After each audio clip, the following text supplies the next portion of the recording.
امریکہ کو ہم نے کریڈٹ دینی چاہیے، کیونکہ امریکہ ہی ایک ایسا ملک ہے جو بغیر کسی یہ دیکھے کہ بندے کا رنگ کیسا ہے، بندے کا نسل کون سا ہے، بندے کا عقیدہ کیا ہے،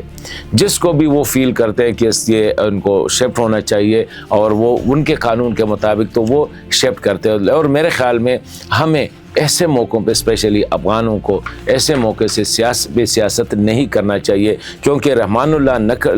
لکھنوال کا یہ جو ایکٹ ہے، اس نے یہ جو کیا ہے، اس نے بہت سے افغانوں کو جو ہے خطرے میں ڈالا ہے، بہت سے افغانوں کو جو کہ جنون ہے ان کو شفٹ ہونا۔ پاکستان میں اس وقت تقریباً 25 سے 30 ہزار جو ہے وہ ویٹ کر رہے تھے کہ اس نے امریکہ جانا تھا اور وہ لسٹ پہ تھے۔ وہ جو پروگرام اب سسپینڈ ہو گیا تو ان لوگوں کا کیا ہوگا؟ تو میرے خیال میں میں سمجھتا ہوں کہ افغان جو انٹیلیجنسیا ہے وہ سمجھتے ہیں، سیاست کو بھی سمجھتے ہیں اور ڈپلومیسی کو بھی اچھی طرح سمجھتے ہیں، تو ایسی چیزوں کو بجائے اس کو کہ اس کو بڑا چڑھا کر اپنے مفادات کے لیے استعمال کرے، لارجر افغان کنٹیکسٹ میں اس کو دیکھنا چاہیے تھا کہ اس سے ایسے واقعات آج سے